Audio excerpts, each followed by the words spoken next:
Hey guys, tonight we begin with a miner waking in the California mountains because something cold has reached his blanket. It is not a wall of snow crushing through the cabin. It is only a thin line of water slipping between two badly fitted logs, running down the wall and finding the lowest place in the room, which, unfortunately, is where he decided to sleep. The fire has collapsed into a few red coals. His boots are still wet from yesterday.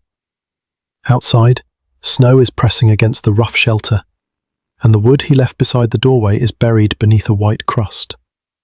This is the moment when the familiar gold rush picture begins to fall apart. Gold may be sitting somewhere under the frozen ground, but gold cannot dry socks, cook breakfast, or persuade wet pine to catch fire. The more dangerous part may be the chain of small decisions made before the first flakes arrived. In the early 1850s, California's mining country was not one neat settlement with identical cabins arranged along a tidy street. Surviving letters come from places such as Downeyville, Georgetown, Nevada City, Placerville, Rough and Ready, and smaller camps that could rise, shrink, or move with astonishing speed. In one early El Dorado photograph, miners stand beside a ditch and flume near a substantial log cabin on a hillside. The cabin is real. So are the tents, improvised quarters, scattered shacks, and unfinished structures that rarely received the same dignified pose.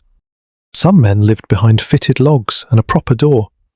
Others relied on canvas, boards, brush, or a structure built with the cheerful belief that the weather would continue cooperating.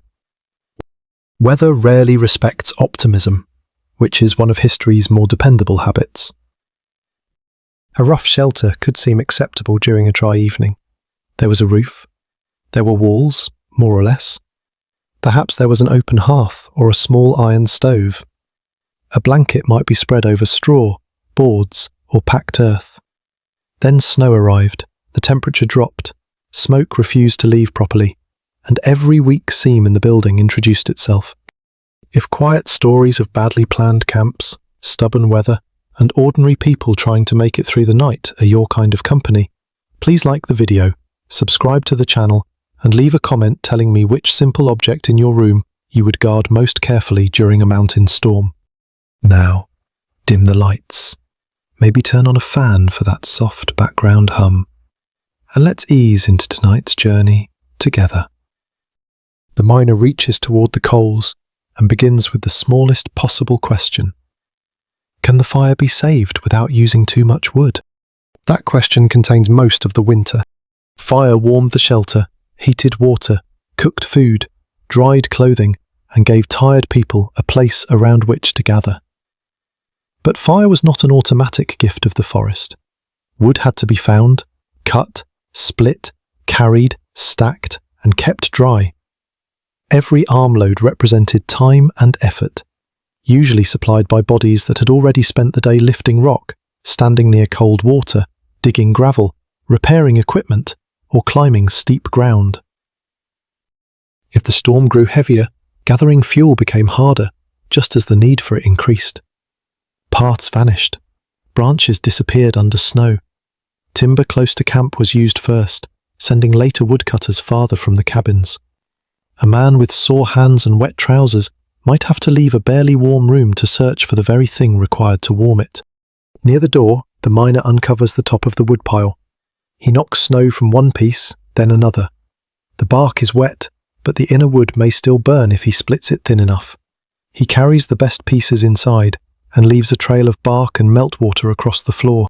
Shelter matters because a fire inside a building full of gaps can spend much of its strength warming the outdoors. A miner might push cloth, moss, mud, or spare material into cracks. He might move his bedding away from a leak, hang wet clothing where the heat could reach it, or clear snow from the roof before the weight became dangerous. None of these tasks looked heroic. That was precisely why later gold rush legends tended to overlook them. A sound roof mattered. A place to keep bedding above damp ground mattered. A chimney that carried smoke without setting the wall alight mattered. Dry kindling mattered.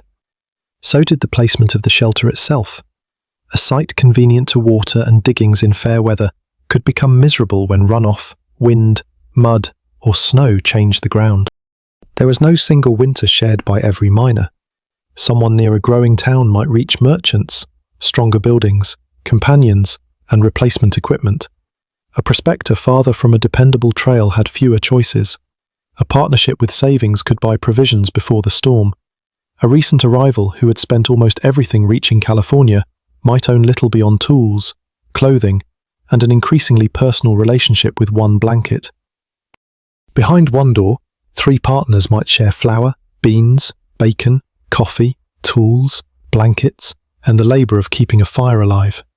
Behind another, one man might be counting meals and wondering whether the trail would open before the sack emptied. Strength helped, but preparation, companionship, and access to supplies could matter more than the size of anyone's shoulders. The surviving images of mining life show more than men bending over pans. They show cooking, cabins, equipment, ditches, flumes, muddy work, and settlements taking shape around the diggings. Those settlements were fragile and unequal. Merchants, packers, cooks, carpenters, wage hands, claim holders, and prospectors occupied different positions inside the same weather. When snow blocked a trail, the camp did not merely become colder, it became smaller. Food already inside mattered more. A broken tool became harder to replace. An injured worker could no longer gather wood. Pack animals, local knowledge, credit, and the willingness of someone to make a difficult journey suddenly carried enormous weight. The independent miner discovered that independence had been arriving on somebody else's back, usually in sacks and crates. For now, our miner is still kneeling beside the fire. He places dry shavings near the surviving coals, then a few thin sticks, protecting the little heat with his hands. Smoke rises. One edge catches, goes dark, and catches again. The room does not become comfortable. Comfort is still several layers of work away, but a small flame begins to hold. That flame is the first answer to the title, though not the complete one. Miners got through mountain snowstorms by protecting small arrangements before they failed. A coal beneath ash, a blanket kept from the floor, a roof cleared before it sagged, a meal stretched without wasting fuel, a partner sent for supplies before the route disappeared. The famous courage came later, if it came at all. First came attention. Outside, snow continues to gather against the wall. Inside, wet boots wait beside the fire, and one uncovered woodpile is about to teach the entire camp how expensive yesterday's carelessness can become. By morning, the lesson from that woodpile has spread through the camp without anyone needing to announce it. The men nearest the doorway step outside first, pushing through snow that has climbed against the lower wall. One uses a shovel. Another uses a flat board because the shovel is somewhere beneath equipment that seemed perfectly organised yesterday. Snow has turned the yard into an archaeological site, and the artefacts are mostly things needed immediately. Inside, the fire is alive again, but the room is still wet. That matters because cold does not need to arrive as a dramatic emergency. It can work slowly through cloth, wood, leather, and sleep. A miner who spent the previous day beside icy water might return with damp trousers, wet socks, and boots that had absorbed more water than anyone wished to discuss. If those things did not dry overnight, he began the morning carrying yesterday's cold against his skin. Wool could help because it retained some insulating value when damp. But help did not mean comfortable, and it certainly did not mean everyone owned enough layers in good condition. Clothing wore out quickly in mining country. Knees rubbed against rock, sleeves caught on tools and brush, boots split, softened, leaked, and became stiff near the fire. A man might place them too close to the heat, hoping to dry them faster, only to damage the leather and create tomorrow's problem before breakfast. The elegant frontier solution was to remain exactly far enough from the fire to dry without cooking your footwear. Period pictures of mining camp life did not show only panning and digging. They also showed people cooking, washing clothes, and mending garments and boots. A repaired seam preserved warmth, and a patched boot preserved the ability to work. Bedding carried the same pressure. A blanket was insulation, property, and sometimes the last dry layer between a tired body and a cold floor. If water reached it, the whole shelter changed. Sleep became shallow, muscles remained tense. A man woke to feed the fire, shift away from a draft, or check whether melting snow had discovered another route through the roof. The sleeping surface mattered as much as the blanket. Packed earth held moisture. Boards could lift a bunk above the ground, if the camp had boards to spare. Straw, pine boughs, hides, sacks, or rough wooden frames could create distance from the floor, depending on what was available. In a crude shelter, even a few inches of elevation separated a body from the dampest air and the cold material below. Picture two men under the same snowfall. The first sleeps on a raised bunk with a dry blanket and his coat folded beneath his head. His cabin is smoky and unpleasant, but the roof is holding. The second spread his bedding close to the wall on earth that looked dry when he arrived. During the night, meltwater runs beneath him. He wakes, stiff, wet, and too tired to perform the repairs that would make the next night better. The snow outside is identical. The night inside is not.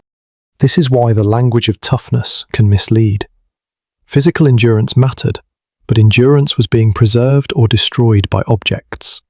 A bunk, blanket, patched boot, dry shirt, and properly drawing stove could conserve strength. A leaking roof and wet bedding could take it away hour by hour. Cold hands made small tasks slower. Fingers stiffened around buttons, laces, cookware, and tool handles. Wet feet became painful. Smoke irritated eyes and lungs when a chimney drew poorly or wind pushed fumes back into the room. Hunger made the cold feel sharper, while fatigue made a man less likely to notice a roof beginning to sag or a fire burning too low. None of this required spectacular weather. A moderate storm lasting long enough could be more troublesome than one violent burst followed by clear skies. Duration consumed fuel, soaked clothing, delayed pack animals, and made every ordinary task more expensive in energy. Even going for water could become a small campaign. Snow could be melted, but that required fuel. And a pot heaped high settled into a disappointing amount at the bottom. More snow had to be added. If the surface near camp had been trampled or mixed with ash, someone walked farther for cleaner material. If a stream remained accessible, a man still had to clear a path, break thin ice, fill a bucket, and carry it uphill without soaking himself.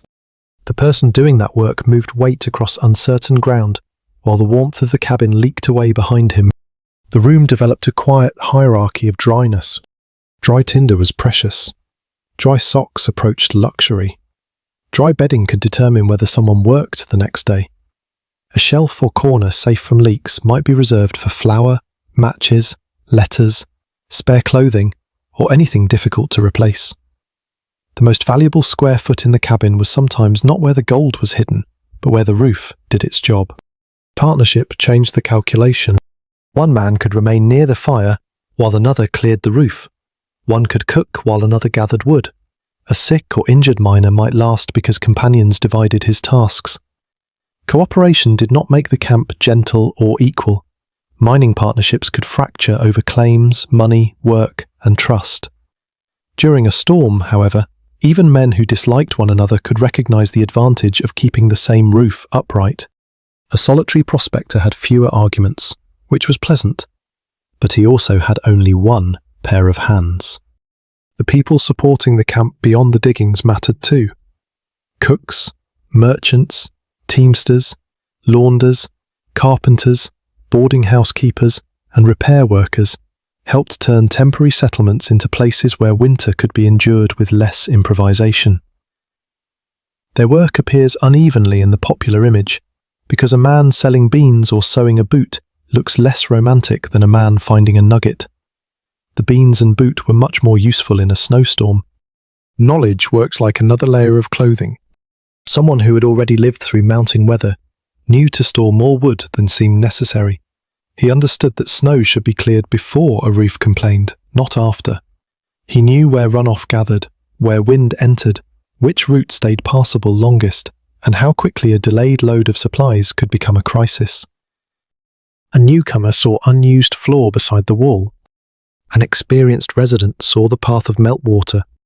That difference could be learned in one night, but the tuition was unpleasant.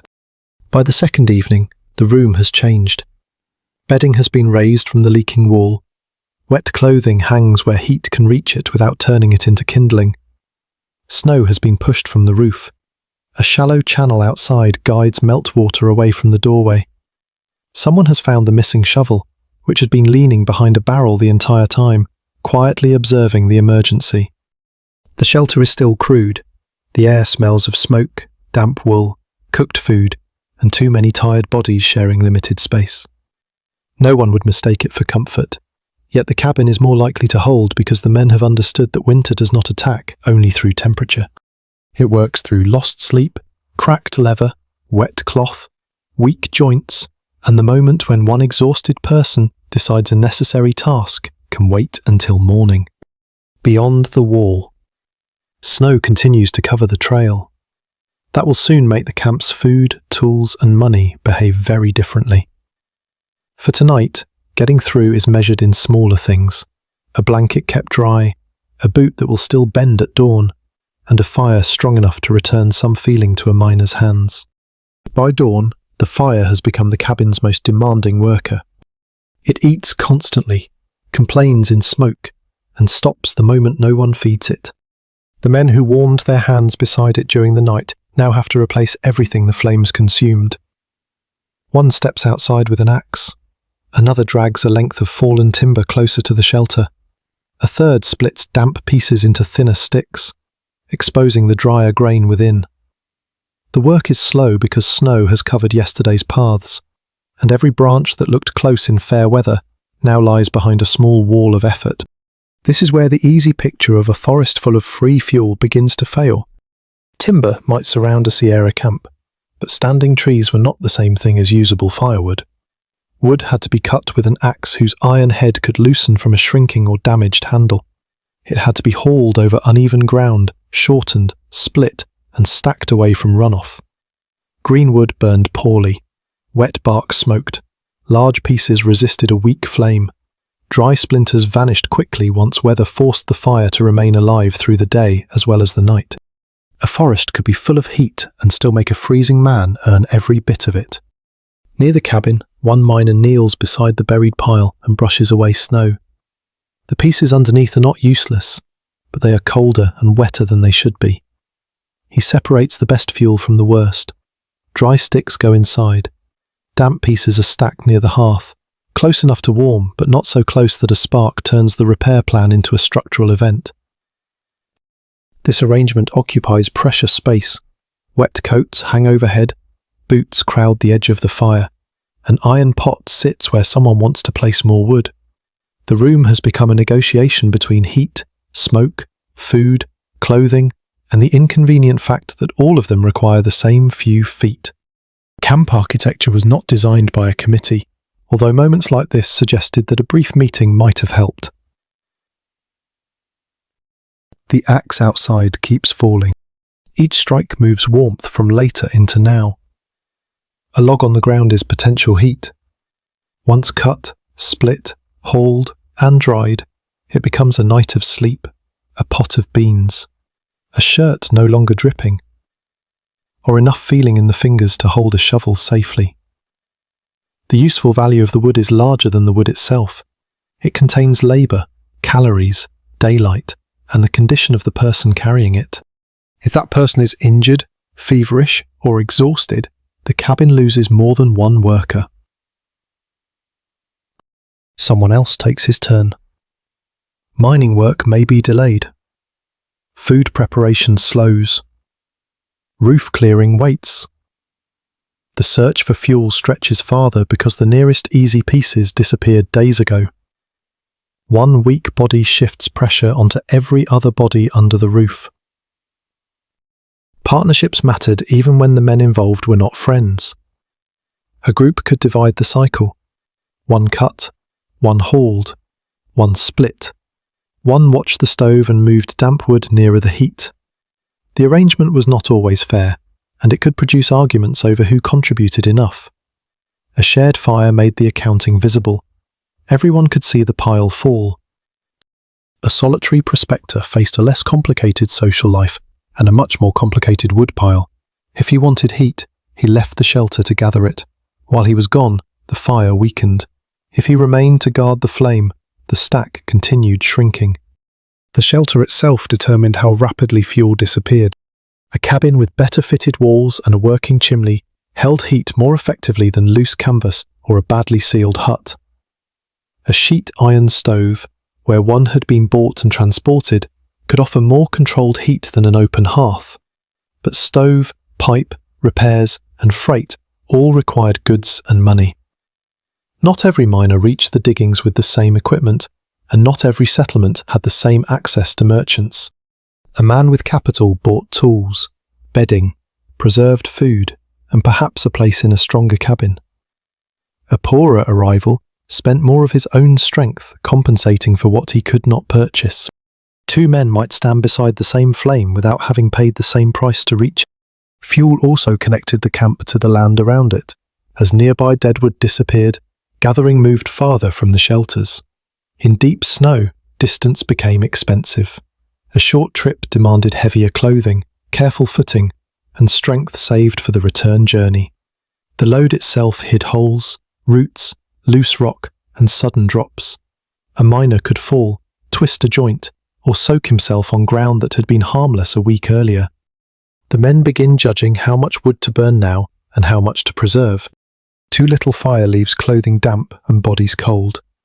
Too much creates comfort for a few hours and an empty stack before the weather changes. Someone always believes the room is too cold. Someone else believes a certain man has just added half a tree for personal reasons. The history of group survival contains noble principles.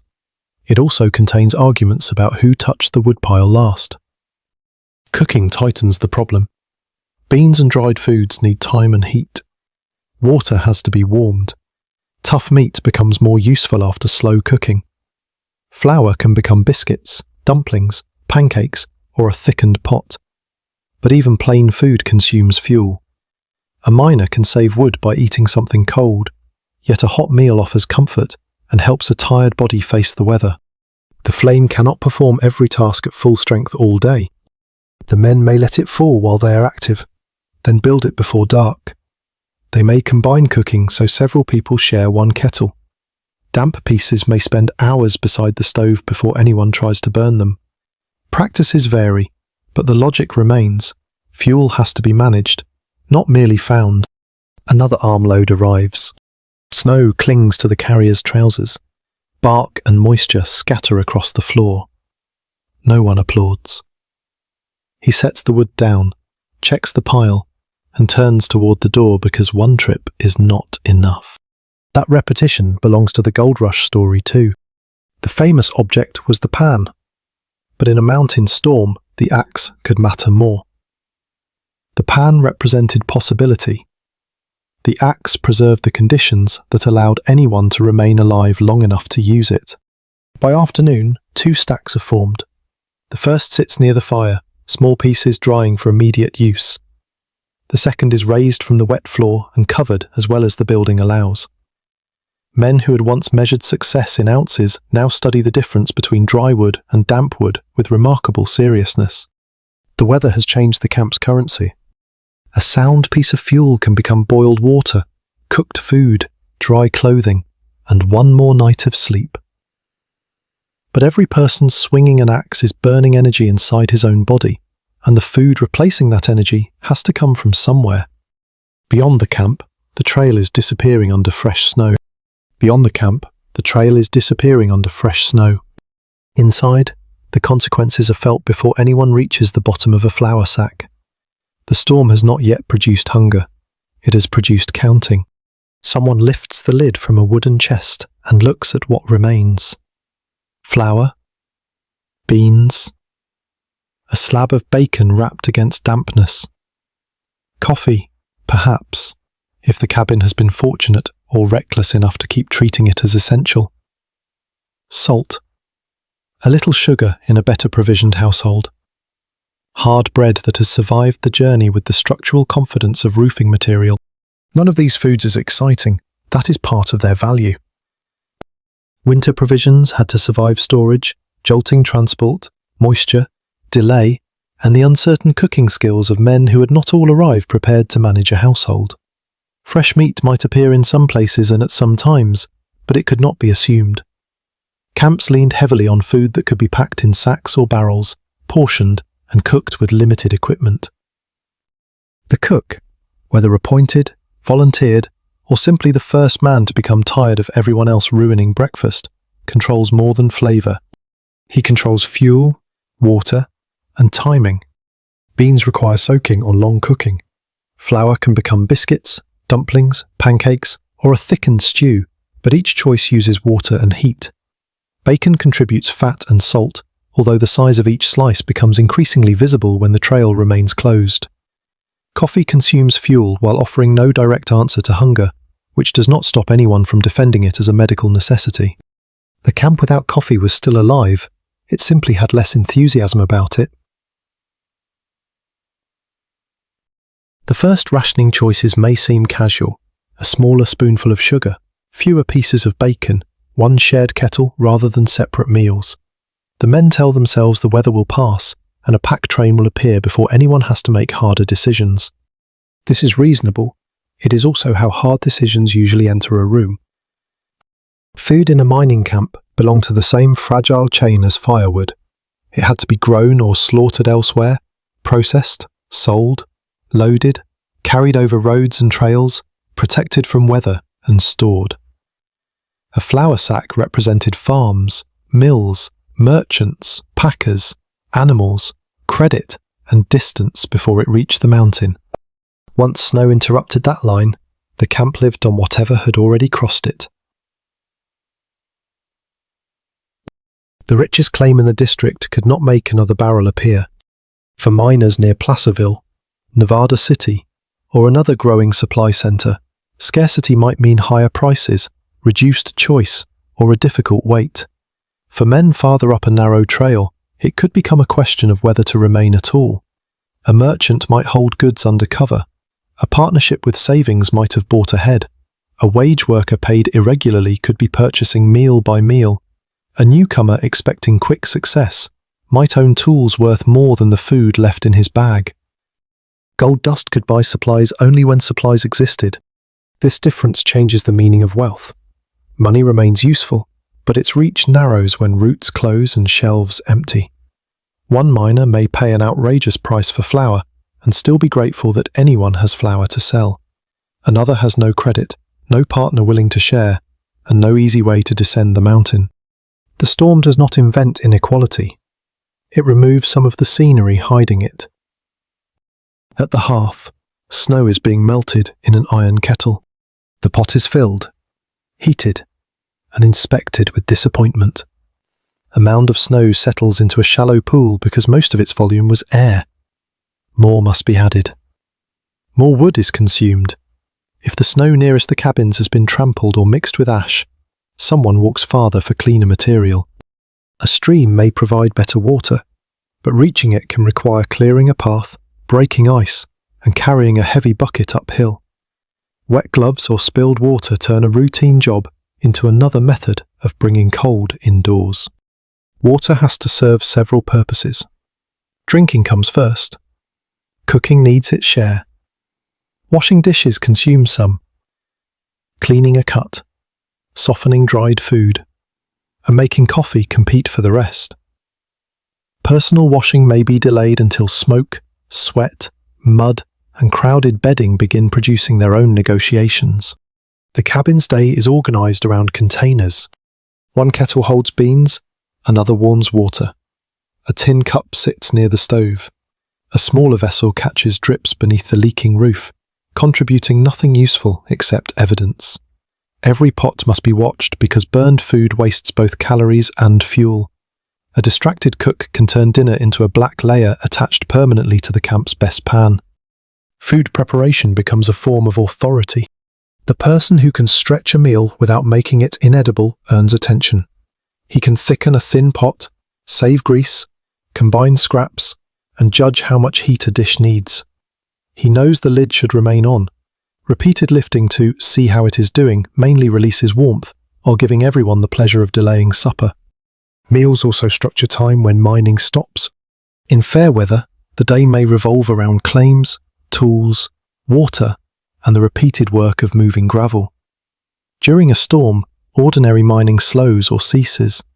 Men repair clothing, sharpen iron, clear roofs, cut fuel, play cards, talk, sleep badly, and wait for the next meal. Waiting makes portions look smaller. It also makes conflict easier. Someone is accused of taking too much bacon. Someone has been using coffee freely. One partnership believes another has not contributed enough wood. A guest welcome for one night becomes a calculation by the third. Mutual aid can keep people alive, but generosity has a physical cost measured in spoonfuls, blankets, and hours beside the fire. Some men share because they expect the same treatment later. Some share because leaving another person hungry is unbearable. Some refuse because their own stores are limited. Others offer food but attach debt, labour, loyalty, or a future claim to the gift. Even kindness can arrive with bookkeeping. Beyond the cabins, packers and teamsters face another version of the weather.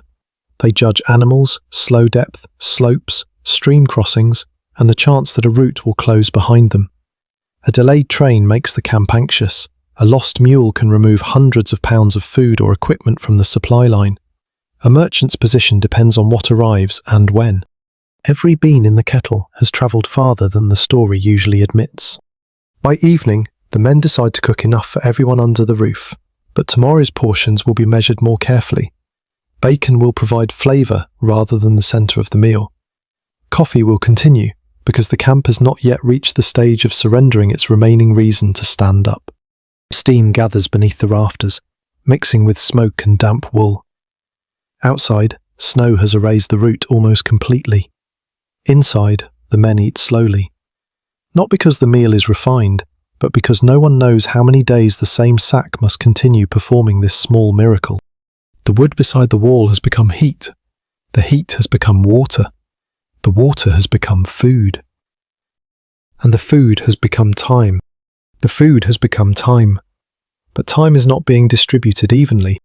By the next morning, the settlement is divided less by how much gold each man claims to have found than by what waits behind his door. One cabin has a raised floor, a workable stove, 2 barrels of provisions, and 3 partners who prepared before the first serious snow. Another has a canvas roof, 1 blanket per man, and a flour sack light enough to lift with one hand. The weather covers both places. It does not create the same future inside them. A miner with money could buy insulation without calling it insulation. He could purchase blankets, stronger boots, a stove, tools, preserved food, and perhaps space in a better cabin. He could hire transport before the route became difficult. He could accept an expensive sack of flour without surrendering his last working capital. A poorer miner paid in other ways. He patched clothing instead of replacing it. He gathered more wood because his shelter lost heat faster. He remained awake because his bedding stayed damp. He delayed eating so provisions would last.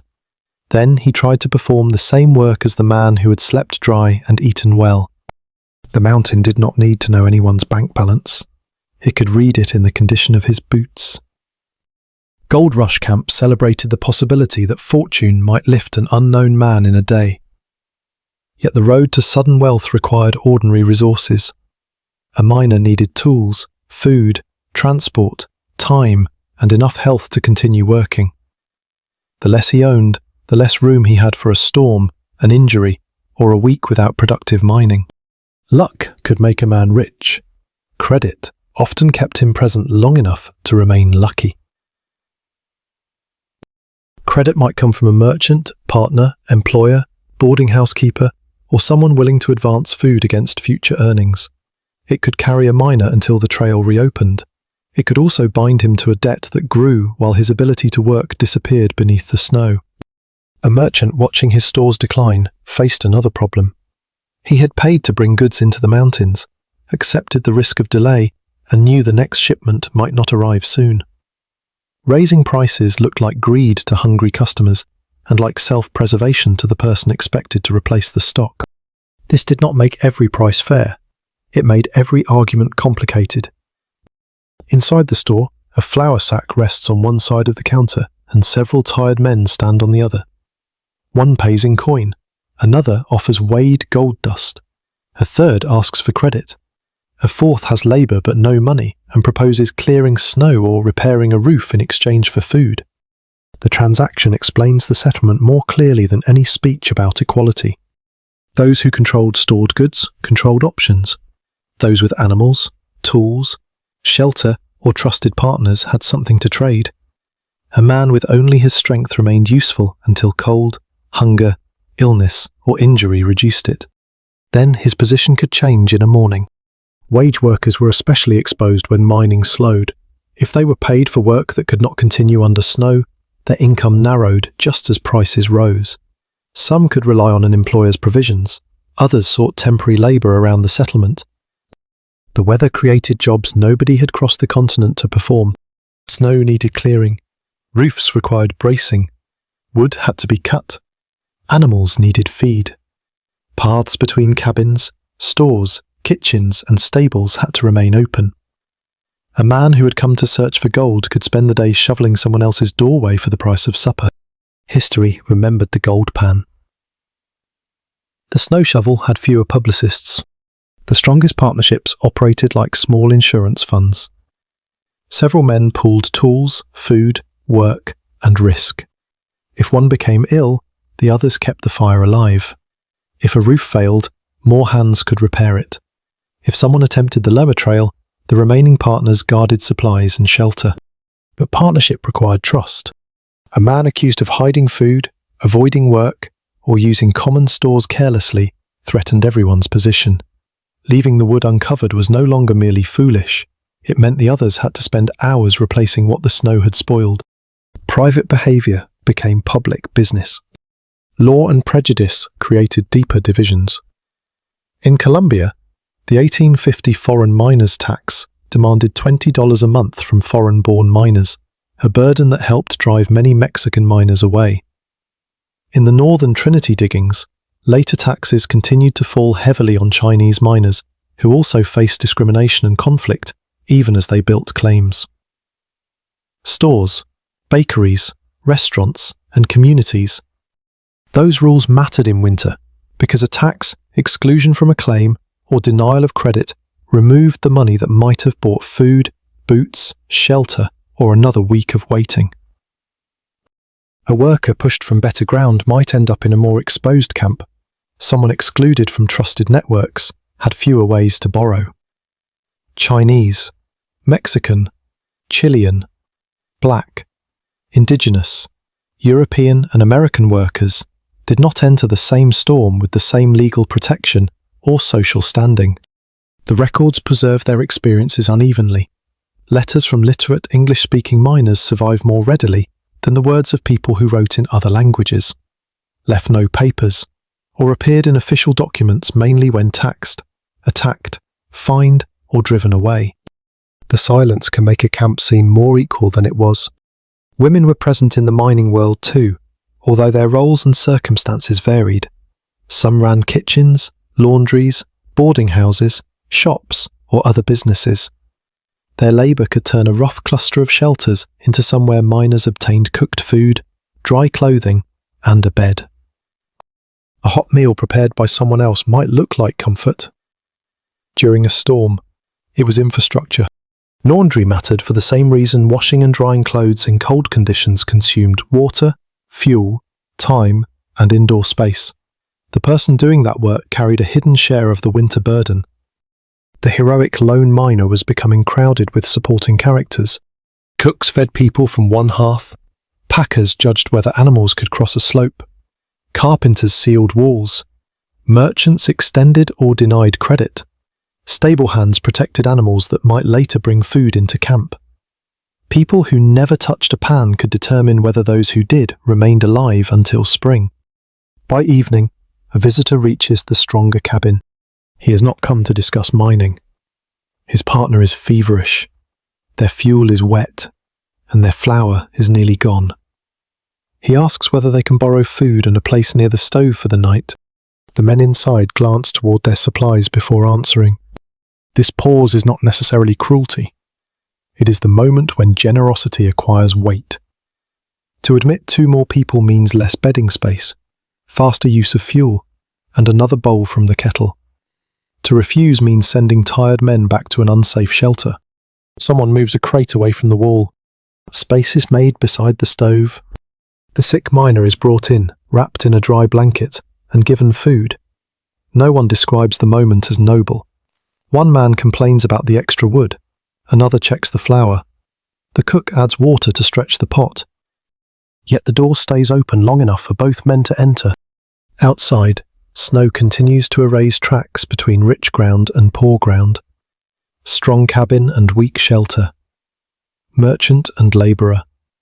Inside, those divisions remain visible in every blanket, bowl, boot, and piece of dry wood. They are getting through the same winter, but not at equal cost. They are getting through the same winter, but not at equal cost. By the following morning, the difference between those with options and those without them lies under the snow where the trail used to be. A mountain trail was never merely a line on the ground. It connected a camp to everything the camp could not produce for itself. Flour, salt, coffee, tools, nails, blankets, medicine, replacement boots, letters, and news travelled along it. So did people who knew where supplies could still be found and how much they would cost by the time they arrived. Places named in Gold Rush correspondence, Downeyville, Georgetown, Nevada City, Placerville, Rough and Ready, Rose's Bar, were linked to larger commercial routes, river landings, merchants, and packers. A camp might look isolated on a hillside while depending daily on farms, stores, warehouses, animals, and workers far beyond the trees. Once snowfall covered the route, the settlement did not become completely cut off in one instant. It became uncertain. Perhaps a pack train was still coming. Perhaps it had turned back. Perhaps the animals waited at lower elevation. Perhaps the packer had found another way. Or perhaps he had studied the slope and decided that no barrel of flour was worth being buried under it. The men in camp could see none of this. They looked into a white corridor between the trees and guessed. A few walk out to inspect the path. They carry shovels, poles, and slightly more confidence than the ground deserves. Snow has softened every edge. Rocks are hidden. Ditches have vanished.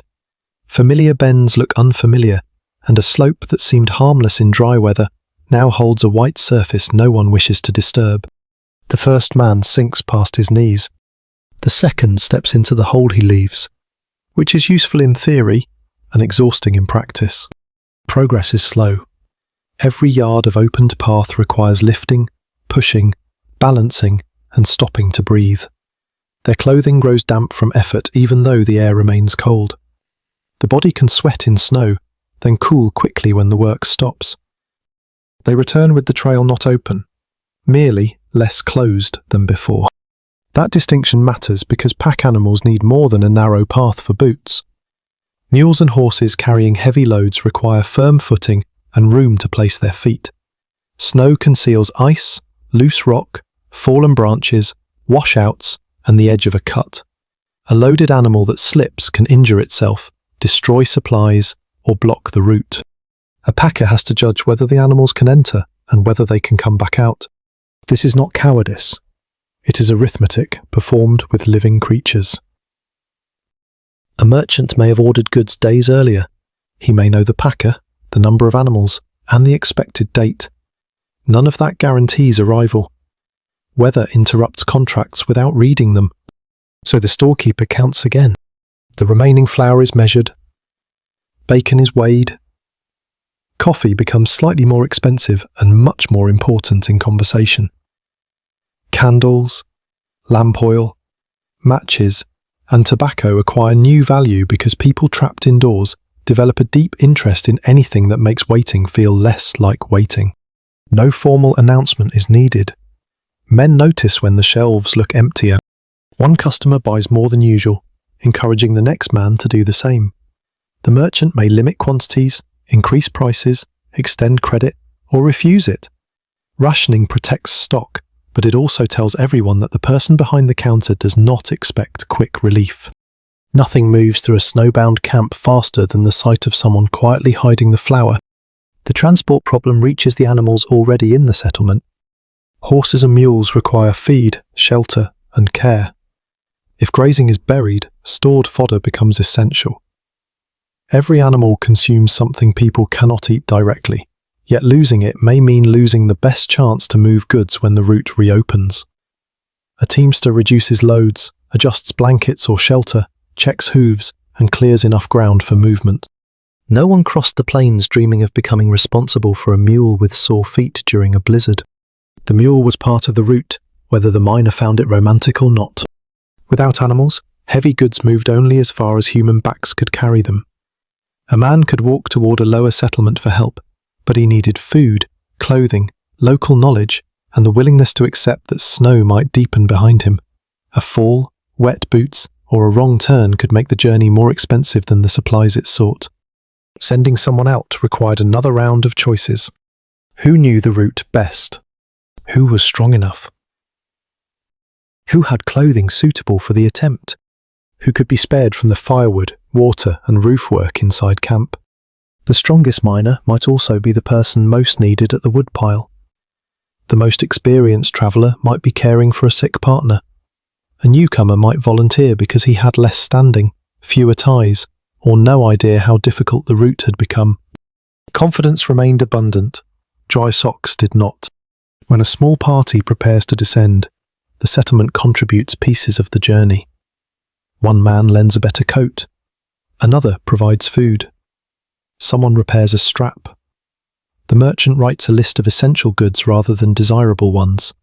Flour, salt, medicine, lamp oil, and replacement iron take priority over comforts.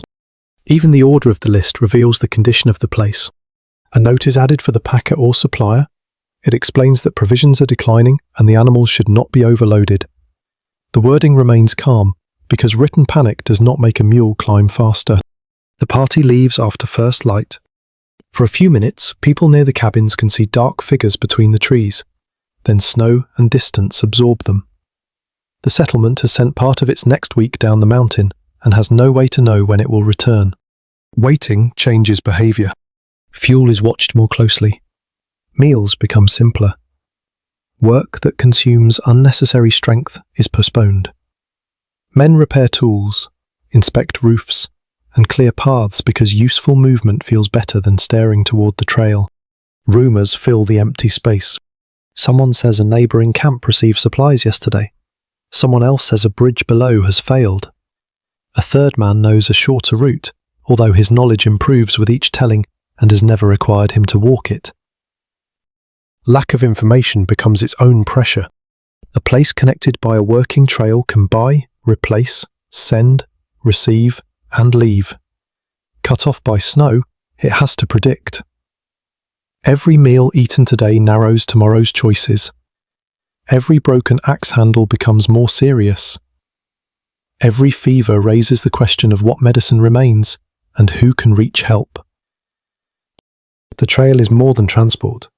It is flexibility. As evening settles, the wind lowers for the first time in days. Men step outside and listen. No bells, no hoofbeats, no voices through the trees. Only snow sliding softly from a branch. Inside, the fire is fed with one of the pieces drying beside the wall. The cook adds water to the pot. The merchant closes his ledger, though darkness changes none of the numbers. Somewhere below, people and animals may be climbing toward them. Or they may not, until the trail answers. Every sack, blanket, tool, and piece of dry wood already inside must carry more of the coming days than anyone intended. Until the trail answers, every sack, blanket, tool, and piece of dry wood already inside must carry more of the coming days than anyone intended. The same is true of every healthy body. A camp can lose flour slowly. It can lose working strength in one afternoon. One miner wakes with a cough that sounded ordinary the night before and now seems deeper. Another cannot fit a swollen foot into a boot that has remained damp for days. A third cut his palm while splitting wood, wrapped it quickly, and returned to work. By morning, the hand is stiff enough to make an axe dangerous. None of these problems looks dramatic at first. That is what makes them troublesome. Cold, wet clothing, smoke, poor sleep, reduced food, and hard work do not remain separate. They gather in the same body. A man who has eaten less becomes tired sooner. A tired man lifts badly. A poor lift strains a back or turns an ankle. An injured worker cannot gather fuel, so a companion takes his task and loses rest. The camp strength declines through small doors closing. The feverish miner, brought into the stronger cabin, lies near the stove. No one can say with confidence what is wrong. Mining records often preserve symptoms more clearly than reliable diagnoses, and frontier certainty frequently arrived before medical understanding. It might be a respiratory illness. It might be exhaustion made worse by smoke and cold. It might be an infection. The men know what they can see. Sweat on his face, shivering beneath the blanket, and the fact that he cannot carry his share of wood. The cook gives him warm liquid. His partner dries his clothes and checks the cloth wrapped around his feet. Another blanket is placed over him. Each small act uses something the cabin has in limited supply. A sick man needs warmth without producing fuel. He needs food while unable to work. He occupies space near the stove, the most useful space in the room. Compassion has entered the ledger again. The others do not necessarily resent him. Some may have crossed oceans or planes together. Others know that next week the body beneath the blanket could be theirs. Mutual care is kindness, but it is also a form of insurance purchased with memory. Still, every extra stick placed on the fire is noticed. Smoke adds another problem. A shelter holds more heat when doors and gaps are closed, but closing them also traps fumes. If a chimney draws poorly, the air stings the eyes and coats the rafters with soot. Opening the door releases smoke and warmth together. Closing it saves heat and turns breathing into a negotiation. The cabin has developed weather indoors. One man adjusts the stovepipe. Another claims he has solved the draft by shifting a board. Smoke immediately rolls toward him, which is the usual historical reward for declaring a permanent solution too early. Outside, the work continues. Snow must be removed from roofs. Water has to be carried. Wood must be cut. Animals need feed. A path has to remain open between the cabins. Store and stable. Each task is more tiring because boots sink, sleeves grow wet, and iron tools become unpleasant to hold. An axe handle turns slick. A shovel catches against buried stone. A man carrying water slips and loses half the bucket, then looks at the dark patch in the snow as though the ground has insulted him personally. A small fall matters more when no doctor is nearby and the route may be closed. A twisted ankle removes one worker from the cycle. A deep cut may become infected. A burn from a stove makes tools painful to grip. Frost injury is possible where exposure, wet clothing, and prolonged cold combine. Though conditions varied and no single danger belonged to every camp, the simpler pattern is this. Minor damage becomes serious when rest, treatment, and replacement hands are scarce. A better funded miner can stop working sooner. Partners may cover his tasks. He may pay someone to carry wood or prepare food. A wage worker, depending on daily labour, may continue after his body tells him to stop. If he rests, he can lose income, meals, or his place in an arrangement. Toughness becomes compulsory when poverty removes the option to recover. Prejudice and exclusion tighten that pressure. A well-connected man can ask for credit and be believed. A stranger making the same request may be treated as a risk. Someone already pushed from a claim or taxed heavily has less money to spend on boots, food, and a dry bed. The record rarely tells us every time a worker endured pain quietly, because admitting weakness threatened his livelihood. History keeps the fine and loses the fever. By midday, the labour is reorganised. The sick man's partner remains near him. Another miner takes an extra turn at the woodpile. 2 people clear the roof together rather than sending one alone. The cook produces a thinner meal, but saves a richer portion for the patient. No written rule creates this arrangement. It grows from necessity, friendship, fear, habit, and the knowledge that the snow has removed the luxury of pretending every man is an island. Even sleep becomes scheduled. Someone wakes to feed the fire. Someone checks whether snow is collecting near the chimney. Someone listens for movement from the sick man. The shifts may not be written down, but the room learns them. One person sleeps while another sits wrapped in a coat, watching the coals fall and rebuilding them before cold reaches the bunks. The night watch is quiet work. There is no gold in it. No photograph preserves the tired miner who places one final piece of wood on the coals, rubs his eyes, and waits for the flame to catch so that everyone else can continue sleeping. Yet this may be the closest the cabin comes to real wealth. Morning reveals who paid for the night. The watcher's face is grey with fatigue. The cook moves slowly. The fever has not broken, but it has not worsened. Outside, snow has hardened into a crust that supports a boot for one step and collapses on the next. A group goes out for fuel. They move more carefully now. No one carries the largest possible load. Pride has become too expensive. They choose smaller pieces, make more trips, and watch one another on the slope. The strongest man walks behind the worker with the injured hand, not because anyone announces a new order, but because the camp has begun preserving people as carefully as it preserves food. A dropped log is inconvenient. A lost meal is serious. A badly injured worker changes what everyone else can do. By evening, the sick miner opens his eyes and asks whether the trail party has returned. It has not. The answer passes around the room without comment. The cook stirs the pot. A glove hangs near the stove, slowly giving up its moisture. Everyone is tired, but the place is still functioning. For now, that is the victory. Not comfort, not gold, not certainty. Only enough warmth, food, work, and care to keep one weakened body from becoming the point where the whole arrangement begins to fail.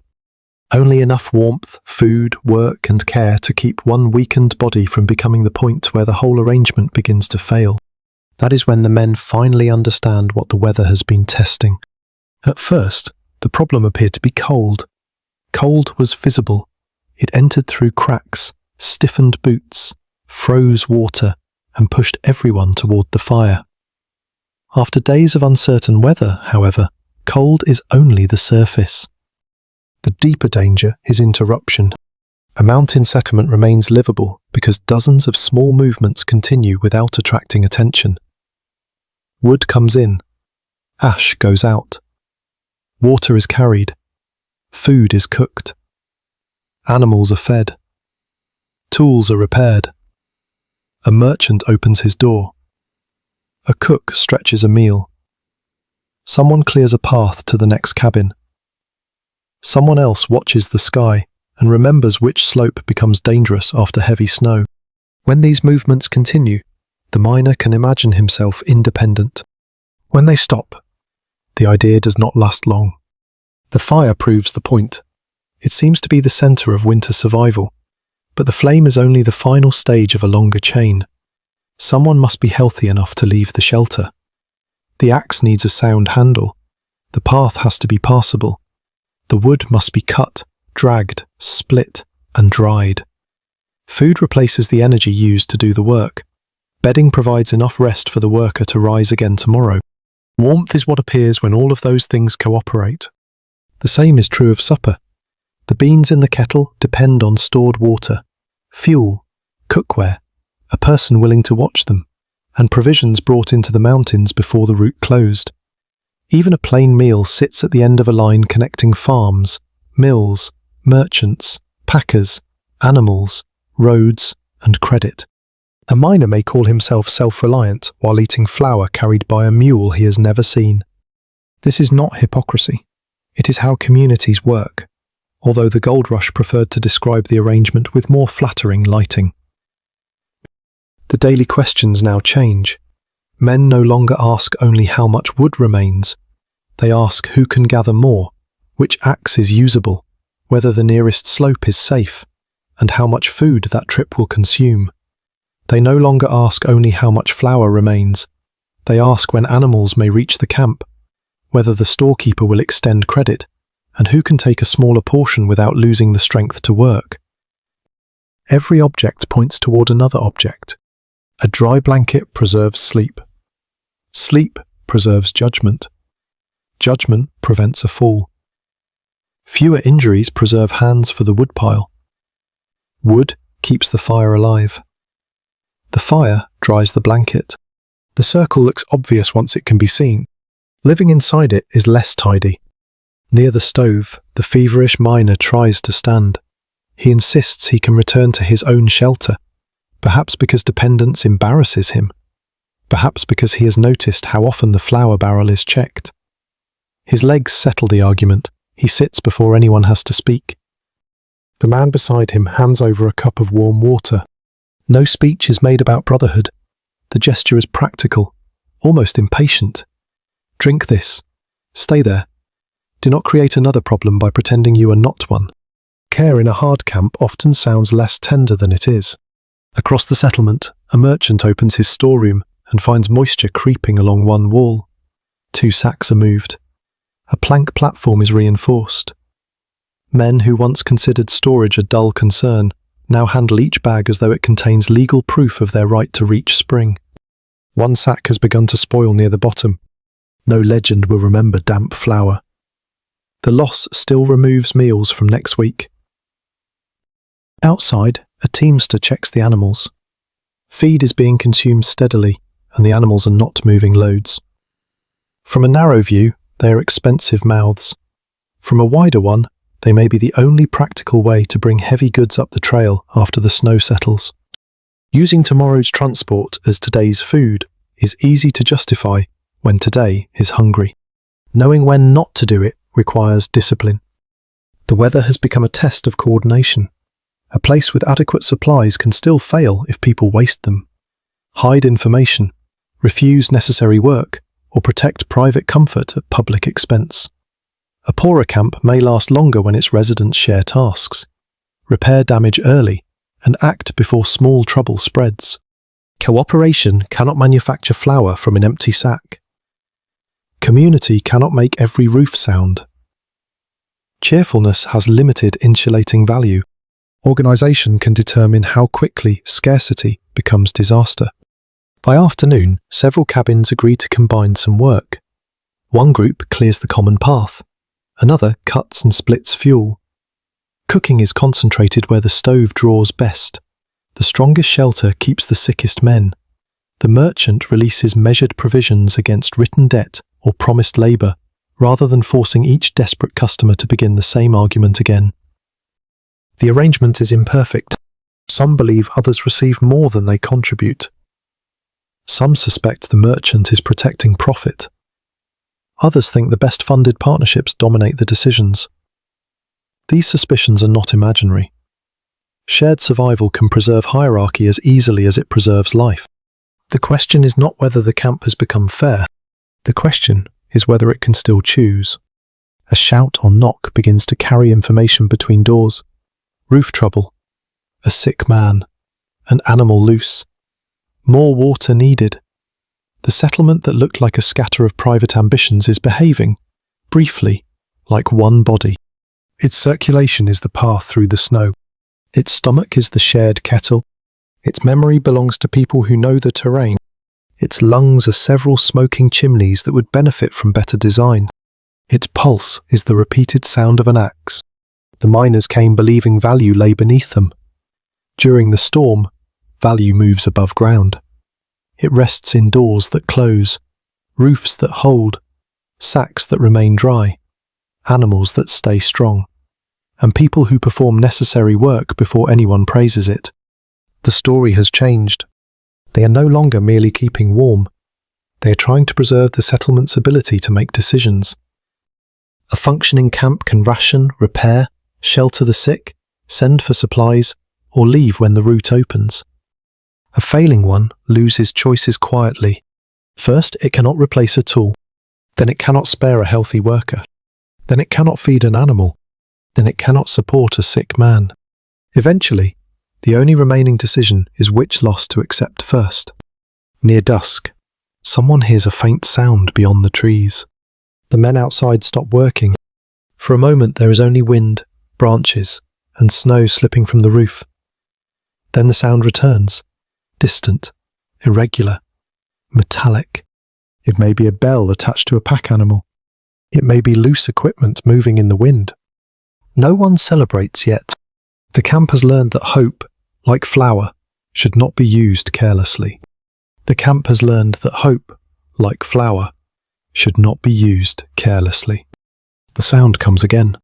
This time a voice follows it, faint at first, then clearer between the trees. Men step onto the path. Someone lifts a lantern, though daylight is not completely gone. A shape appears beyond the snow. One mule, then another, and behind them 2 exhausted men leading the animals carefully toward the cabins. It is not the full pack train anyone imagined.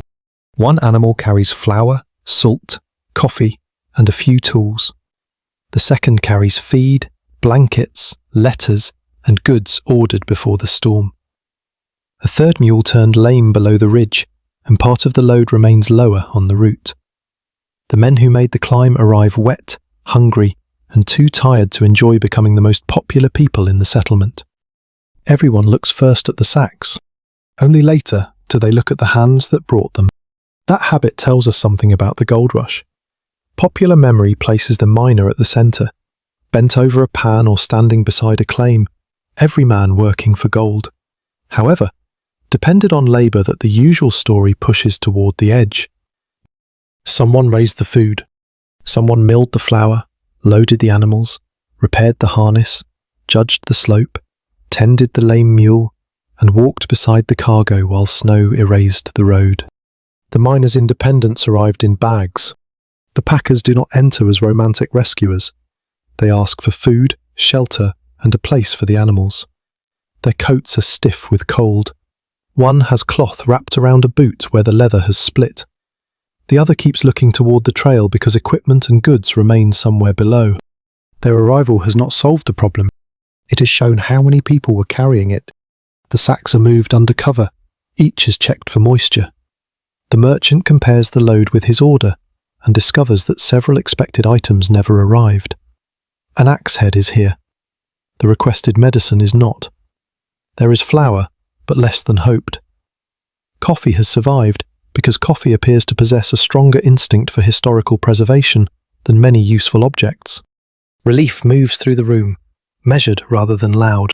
The new goods buy time. They do not restore abundance. They create fresh questions. Who receives them first? Which sacks belong to the merchant? Which were purchased by particular partnerships? What should be released to people with no money left? How much feed must be kept for the animals? The route has reopened just enough to deliver another argument. The packers eat near the stove, while men ask about the ground below. Is the bridge still standing? How deep is the snow near the ridge? Can more animals make the climb? When will the remaining load arrive? The men can describe the trail they walked, not the trail that will exist tomorrow. Wind is already moving snow across their tracks. Local knowledge matters, but it is not a secret map stored in one person's head. It is accumulated attention, where water crosses the path, which slope holds snow, where animals can rest, how weather changes the ground, and which shortcut becomes dangerous after dark. That knowledge may belong to experienced packers, long-term residents, indigenous people familiar with the region, and workers who travelled routes the miners treated as background. The surviving English language record does not preserve all of their names equally. It often identifies the buyer of a load more clearly than the people who made its arrival possible. The missing names remain part of the journey. The same is true inside the cabins, where work happens beside a stove rather than a claim. The cook receives the flour and checks the old stock first. The dampest portion will be used before it spoils. The fresh supply is raised above the floor. Salt is placed where meltwater cannot reach it. Fat is saved. Water is heated once for several tasks rather than repeatedly. This is skilled work, even when no one calls it skill. A poor cook wastes fuel, ruins food, and leaves tired people underfed. A capable one turns limited ingredients into meals that preserve strength. He understands portions, lids, heat, timing, and the emotional importance of producing something warm when the cabin smells of wet leather and disappointment. Merchants carried similar hidden responsibilities. Stephen Chapin Davis, whose surviving journal describes gold rush business between 1850 and 1854, dealt in general stores and a boarding house in mining communities. His kind of work sits behind the familiar camp scene: stock ordered, rooms kept, meals served, accounts carried, and goods moved between larger towns and the diggings. A merchant's ledger may look less adventurous than a gold pan. During a closed trail, it becomes a map of who can still eat on credit. Clothing is being washed, patched, and dried elsewhere. A torn shirt does not repair itself because its owner found gold. Socks do not become clean through optimism. Blankets must be aired when weather allows. Bedding used by sick people requires care. Women in some mining settlements earned money through cooking, laundry, lodging, sewing, shops, and other services, though their circumstances varied. Men perform these tasks as well, especially in rough camps with few women. The important point is that the work existed, consumed water and fuel, and kept other bodies able to mine. Domestic work did not sit outside the gold rush economy. It held the economy together after dark. Animals carried another share. The mule in the shelter does not understand gold fever. It understands feed, pain, cold, and the person holding its lead rope. Its back has moved goods that human labour alone could not easily bring into camp. Now it must be dried, checked, fed, and protected, because the return journey may depend on it. The settlement's next supply load stands chewing in a corner. The contradiction is difficult to avoid. The gold rush promised individual transformation: one person, one claim, one lucky strike. Winter reveals a collective machine. The miner needs the merchant. The merchant needs the packer. The packer needs the animal. The animal needs feed stored by someone who expected bad weather. The cabins need cooks, menders, woodcutters, trail workers, caregivers, and people willing to share information.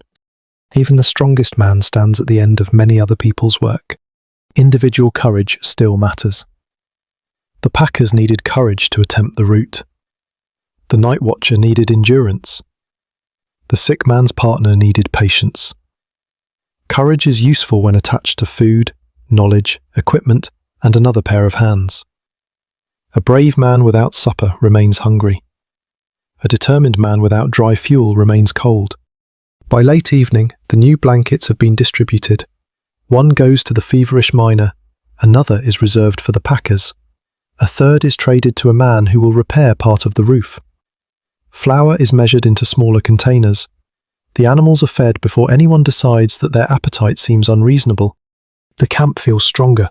It also feels less heroic. Too many ordinary tasks are visible. Too many people have contributed. The solitary miner becomes difficult to imagine while he eats bread made from grain grown elsewhere. Cooked by another person. Over wood carried by a partner. After supplies arrived on a mule led through snow, by someone whose name may never appear in a history book. Outside, the route remains uncertain. Inside, the bell removed from one mule's harness rests beside the door. It is a small, dark object, and no one pays much attention to it now that the goods are under cover. Hours earlier, that bell was the sound of the camp's hidden world approaching through the snow. Not gold, labour. Not gold, labour, and sometimes luck placed in the right valley. The weather does not treat every mountain settlement the same, because no two begin with the same ground beneath them. One sits behind timber that breaks the wind. Another lies exposed on a slope where snow drives sideways against every wall.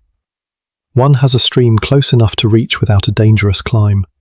Another sends people farther each day for water. One has a wagon road or broad pack route that remains usable after light snow. Another depends on a narrow path that disappears as soon as the weather becomes serious. Location is the first exception. A site chosen for easy access to gold may be badly chosen for winter. Promising gravel can lie beside a river bottom, beneath a steep slope, or in a narrow drainage where cold air settles and runoff gathers. During fair weather, miners accept inconvenience because the claim promises reward. When snow arrives, the geography begins collecting payment. A cabin slightly uphill may stay drier than one beside the diggings. A sheltered place may consume less fuel. A roof beneath heavy branches may escape wind, but face falling snow and timber. There is no perfect location, only a different collection of problems wearing different coats. Experienced residents notice this sooner. They have watched where meltwater runs, where ice forms first, which route opens earliest, and how quickly nearby deadwood disappears. A newcomer sees a clear patch of ground. An old resident sees February. That knowledge can make one camp look fortunate when it is benefiting from mistakes survived in earlier years. A roof is steeper because a flatter one sagged. Wood is stacked undercover because someone once spent 3 days trying to burn smoke. Food is raised from the floor because damp ruined a sack. Improvement rarely arrives as inspiration. It usually arrives as memory with a repair bill. The better-built places do not escape discomfort. They reduce the number of ways discomfort becomes disaster.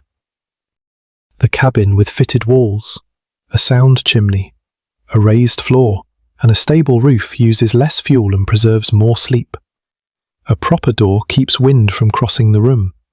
A storage shed protects food and iron from the steam and sparks of the living space. A stove may offer more controlled heat than an open hearth, though it still requires fuel, pipe, maintenance, and ventilation. Inside one strong building, a man wakes to a cold room but dry bedding. He adds wood to coals that survived the night. His boots are stiff, they're not frozen into a new geological formation. Breakfast is plain, but the flour is dry. The roof groans without leaking. He is not comfortable. He is simply not beginning the day in debt to the night. Across the settlement, another shelter spends half the morning repairing what the weather damaged. 2 men clear a sagging roof, a third holds a board while someone searches for nails. Bedding has been moved again. One blanket is drying, so one person wears most of his clothing indoors and pretends this was a deliberate style choice. The same snowfall has produced 2 different work days. Only one group has enough remaining strength to think beyond the next hour. Capital creates another exception. Money cannot stop snow, but it can purchase spare time and second chances. A well-funded partnership can buy food before winter, replace boots before they split, hire labour, secure animals, obtain tools, and occupy a stronger building. Its members can survive a week without productive mining because today's gold is not required to purchase tonight's meal. A poorer miner may know exactly what should be done and still be unable to do it. The roof needs boards. Boards cost money. He needs another blanket. The merchant wants payment. Leaving before the storm would be wise. Leaving may mean losing wages, a claim, or work he cannot replace. Advice sounds especially sensible from inside a dry cabin. The difference appears in timing.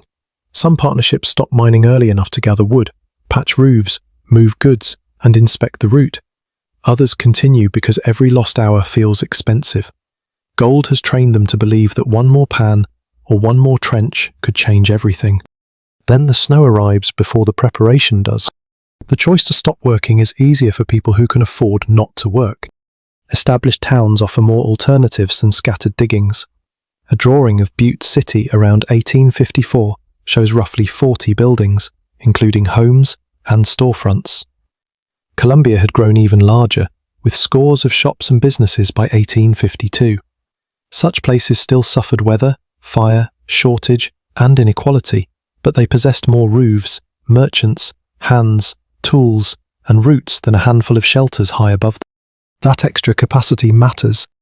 If one stove breaks, another hearth exists. If one store loses flour, another merchant may hold stock. If one worker is injured, more hands remain. If one route closes, somebody may know a second. A small, isolated camp can place the weight of the entire week on one axe handle, one cookpot, or one experienced packer. Then there is luck. A roof holds because the wind shifts. A supply train arrives one day before the route closes. A sick miner recovers. A tree falls away from the cabin rather than through it. The storm lasts 3 days instead of 10. Historical survival stories become cleaner in retelling because luck is difficult to admire. People prefer discipline, courage, and cleverness. Those qualities matter, but weather contains randomness, and the past did not promise everyone a meaningful outcome. Some people prepared carefully and still suffered. Others made foolish choices and were rescued by timing. The mountain did not distribute consequences according to character. If endurance depends partly on wealth, location, networks, experience, and chance, then the person who stayed was not necessarily superior to the one who left. He may have started with a stronger roof, fuller sack, healthier partners, or a trail that remained open one day longer. The men can see these differences without naming them. They know which cabin requires constant repair. They know who buys supplies without bargaining. They know which partnership can shelter a sick stranger, and which is one meal away from becoming a group of strangers. By afternoon, the sky clears briefly. Sunlight touches the snow and makes the settlement look cleaner than it is. Smoke rises from several chimneys. People step outside to inspect roofs, paths, animals, and damage. From a distance, every cabin looks equally picturesque. Up close, one wall is dry. Another is rotting near the ground. One woodpile is covered. Another is frozen into a white mound. One doorway opens onto a path toward the store. Another opens onto waist-deep snow. The weather has written the camp's differences in plain sight. Because the sky is brighter, men begin talking about returning to the diggings. Some can afford to wait until the ground is safer. Others cannot. The snow has exposed the advantage of preparation, but the promise of gold is already asking them to forget it.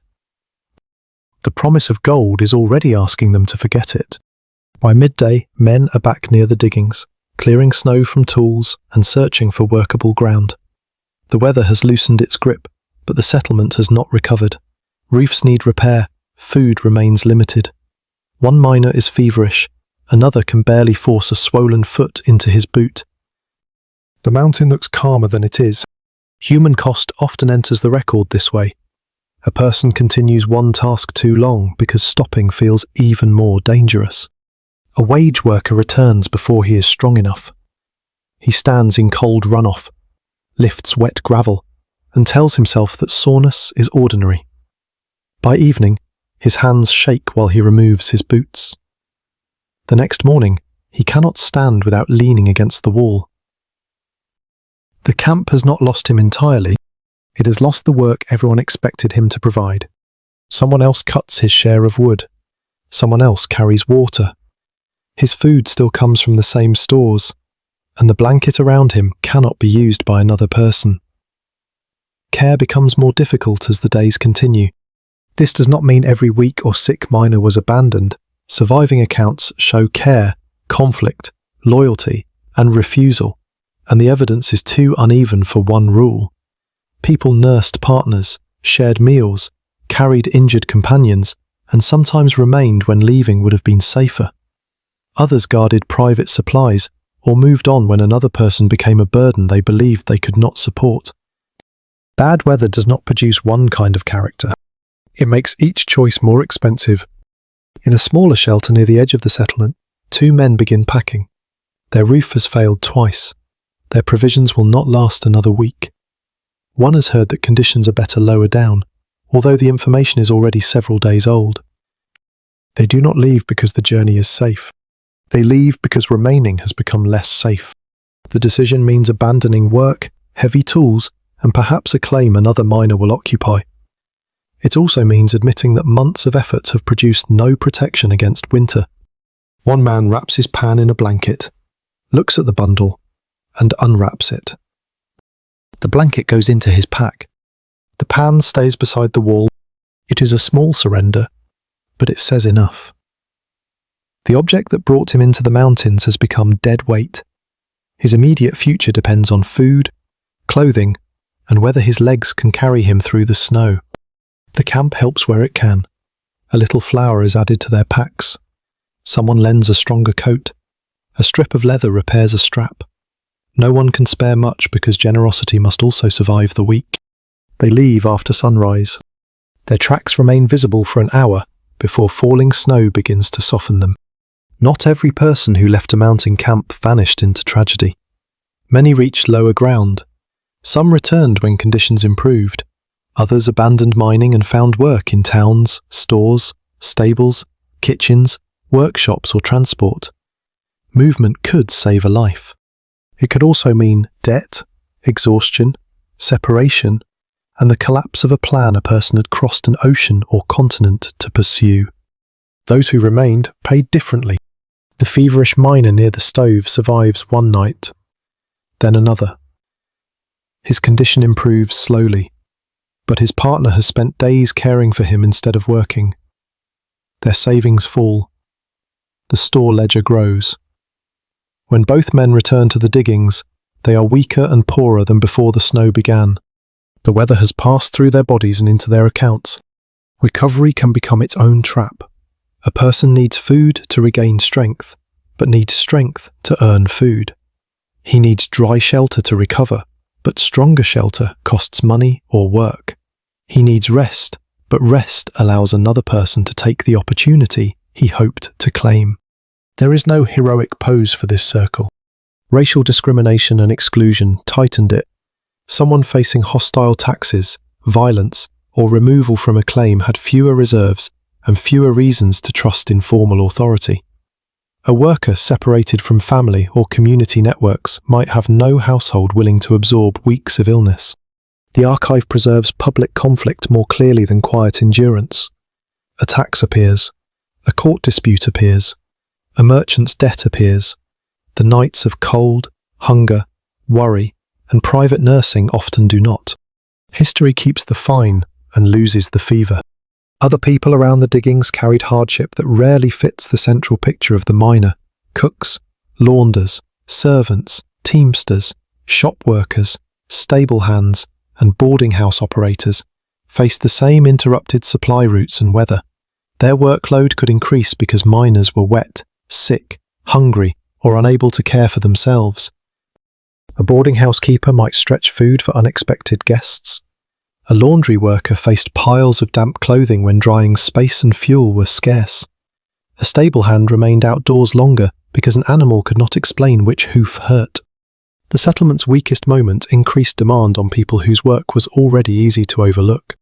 By the end of the week, one shelter stands empty. The doorway hangs crooked. Ash lies cold in the hearth. A cracked cup remains near the wall, and pieces of damp fuel are scattered where someone meant to dry them. No spectacular disaster is required. The place failed its occupants because shelter, supplies, health, and opportunity no longer added up to a workable future. Another cabin has not emptied, but it has changed. A miner who arrived boasting that he would be rich before spring now repairs gloves and tool handles in exchange for meals. His pan rests beneath a bench. This may not be defeat. It may be adaptation. Gold rush settlements demanded that people change roles quickly. A disappointed prospector could become a cook, carpenter, merchant, packer, stable worker, or wage hand. A person might remain alive by giving up the identity that brought him there.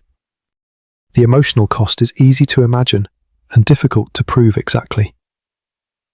The evidence gives us movements, debts, illnesses, jobs, and possessions sold or abandoned. It rarely gives the exact moment when hope changed shape. That silence deserves room. Late in the evening, the miner with the injured foot sits near the woodpile. He cannot work outside, so he splits thin kindling with one careful hand and stacks it beside the stove.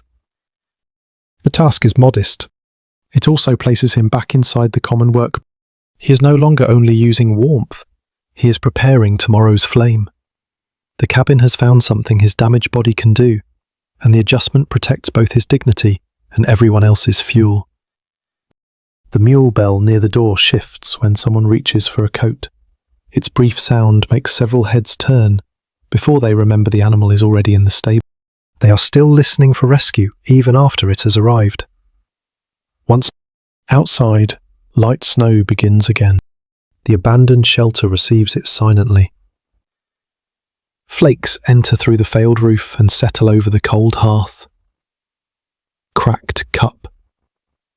And wood no one remained to burn. From a distance, the scene looks peaceful. That is the danger of distance. It can make a failed camp look picturesque, and a human loss look like weather. Distance can do something else as well. It can make incomplete evidence look complete.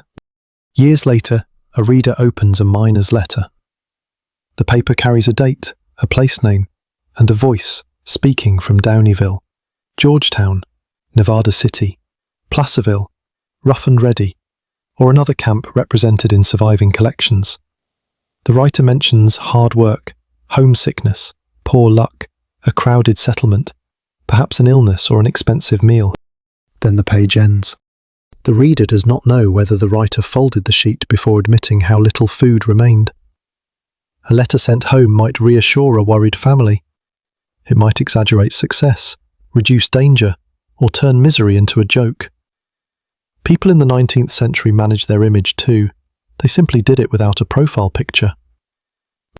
The evidence is rich enough to show hardship, shelter, transport, cooking, clothing repair, illness, business, and the daily work of staying in the mountains. It is not complete enough to tell us exactly how every person in every camp endured every storm. A journal gives one route through the winter. A photograph gives one doorway. A ledger gives prices and debts. A broken object gives damage without explanation. Each source is useful. None is the whole room. A letter may record the price of a meal without naming the cook. A storebook may preserve a debt while leaving the wet blanket. Sore foot and sleepless night entirely outside its columns. Consider the early photograph from El Dorado. Miners stands near a ditch and flume beside a large log cabin on a hillside. The image proves that such a structure existed in that place and period. It does not prove that every nearby worker slept inside it. A canvas shelter may have stood outside the frame. A weaker cabin may have been less worthy of the photographer's trouble. A photograph can be honest and still be standing in the wrong doorway. Pictorial letter sheets from the 1850s show miners panning, entering shafts, handling equipment, cooking, washing clothes, and mending boots. They are valuable because ordinary camp work appears beside mining. They are also arranged images made for viewers. A man repairing a shoe becomes a neat little scene. The smell, cold fingers, missing supper, and argument over thread remain off the paper. Visual evidence shows what an artist or camera could hold still. Winter was mostly movement. Someone carries a bucket through snow. Someone drags wood. Someone folds a blanket away from a leak. Someone turns a flour sack so the damp side faces the stove. Those actions vanish unless a writer happens to notice them. Objects survive differently. An archaeologist may recover nails, fragments of stovepipe, bottles, cookware, axe heads, buttons, boot leather, cabin foundations, or food remains. Place the boot fragment on a table and it offers a firm fact. Someone wore it, lost it, discarded it, or left it behind. It cannot say whether the owner had another pair. A stove part does not prove every shelter had a stove. A medicine bottle does not reveal whether the contents helped. A cracked cup beside a hearth cannot tell us why the room became empty. Objects answer the questions they are able to answer, which is already more discipline than some historians have managed. Dramatic winter accounts need the same restraint. In 1849, the California-bound gold seeker J. Goldsboro Bruff remained in a mountain camp roughly 32 miles from settlements after his party's food failed. His journal records improvised meals and a fire fed with pieces of an abandoned wagon. It is a vivid, documented example of isolation, scarcity, and equipment becoming fuel. Bruff's camp was not every mining camp. His wagon fire does not mean miners routinely dismantled transport whenever snow appeared. The episode matters because it exposes a pressure once movement stops. An object built for travel may become more valuable as heat. The mechanism travels farther than the anecdote. Later retellings often remove that boundary. One miner's boast becomes the attitude of all miners. One desperate meal becomes a standard diet. One winter becomes every winter. A vivid detail travels easily because certainty packs lightly. The rough mountain cabin is especially vulnerable to this process. Isolated men, deep snow, a low fire, and frozen boots feel true before anyone asks which year, which elevation, which district, and whose account described them. A scene can be plausible and still be invented. For this story, several claims are safe. Early California mining settlements varied widely in permanence and access to supplies. Winter placed pressure on roofs, clothing, fuel, food, trails, animals, health, credit, and work.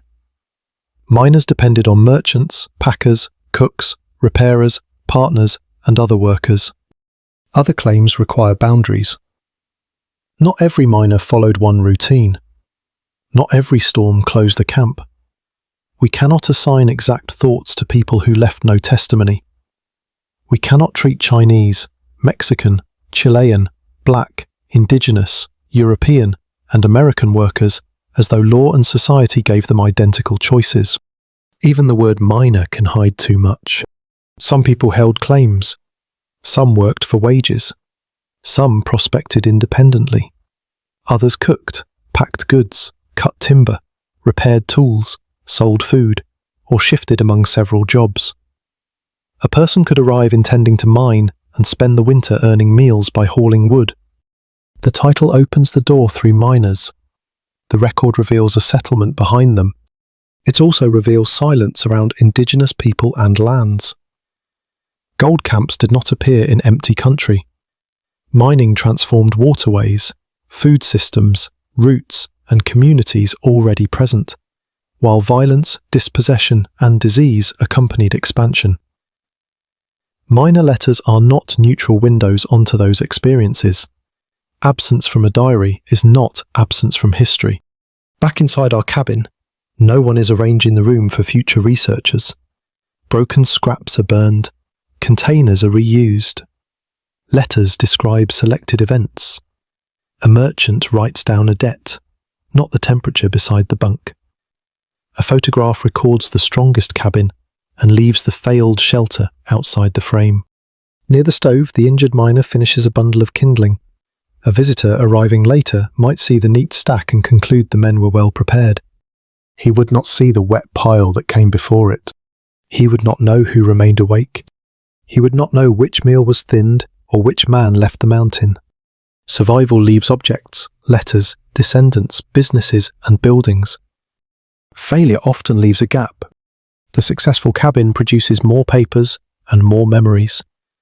The empty shelter may appear in no letter at all. Its former occupants vanish from the local record once they walk downhill.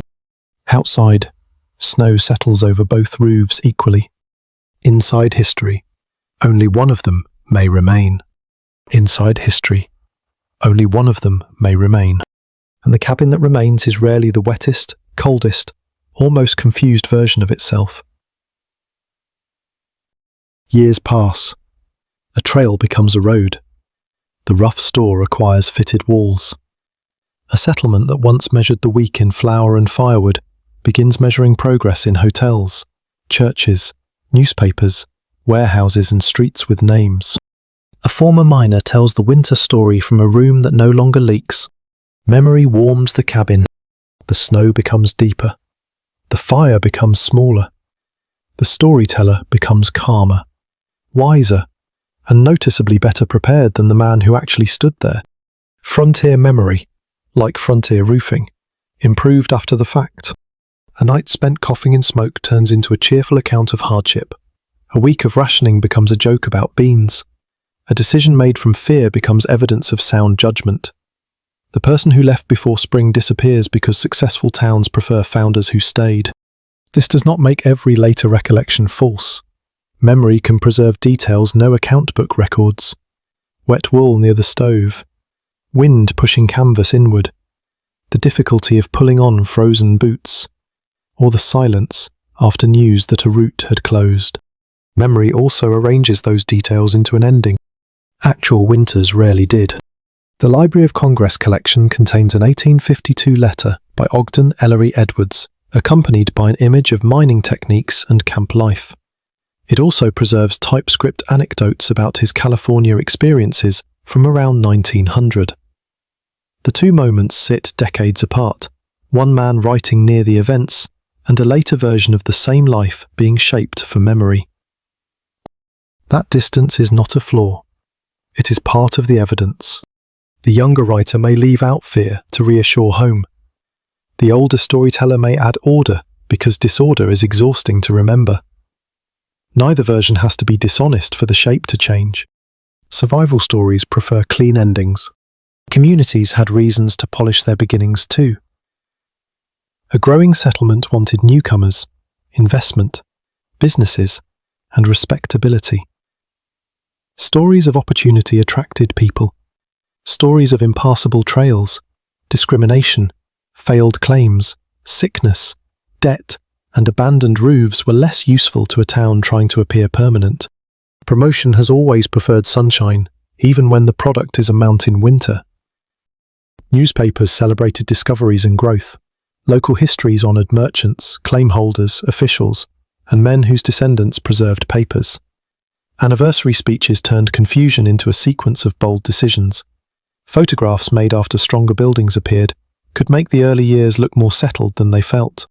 The first cabins became symbols. Their leaks did not. A surviving log building may genuinely show skill. It may also show access to timber, tools, money, labour, and a location where building was possible. The shelter that collapsed left less to photograph and nothing to restore. Material survival shapes public memory.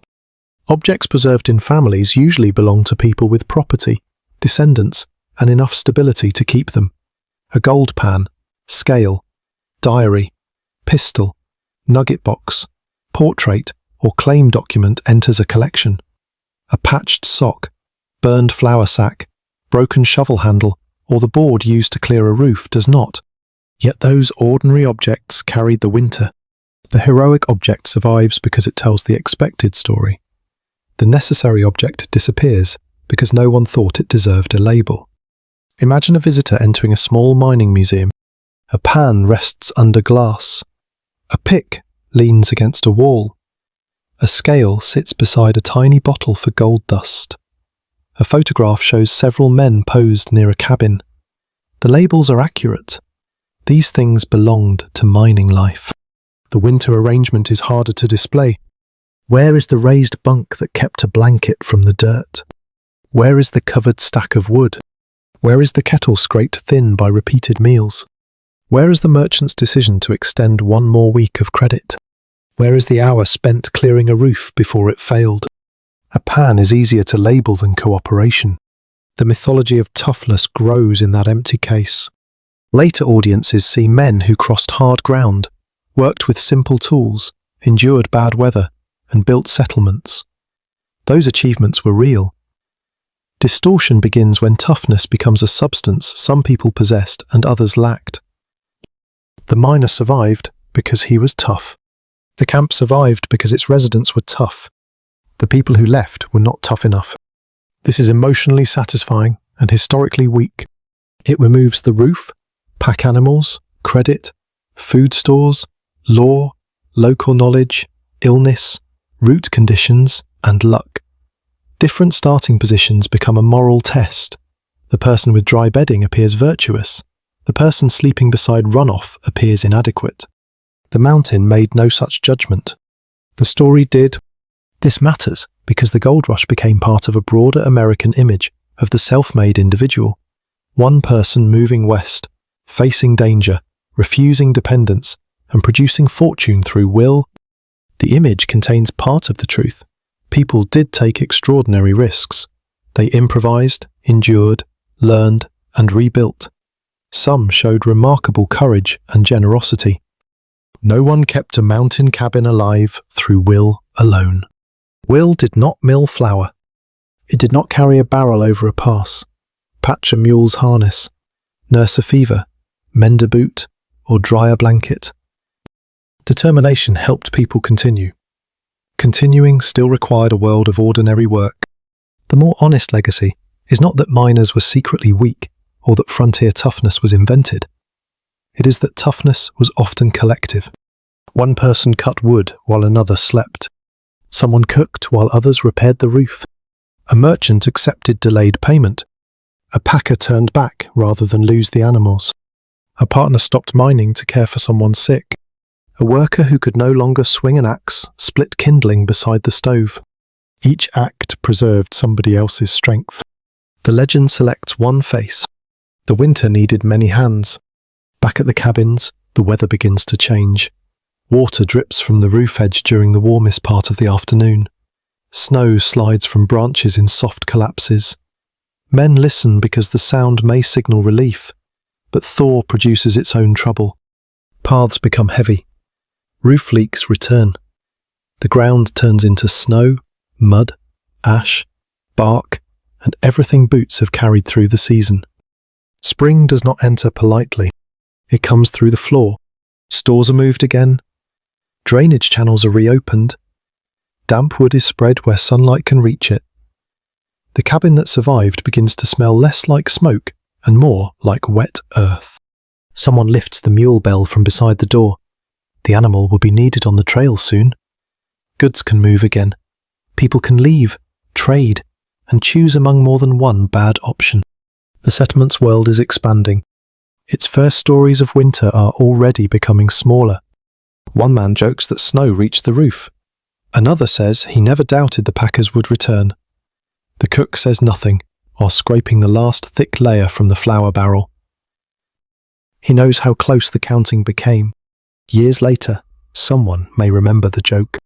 The empty barrel will be gone, and a winter of work, dependence, inequality, and narrow choices will begin sounding like a simple story about men who were tough enough to survive.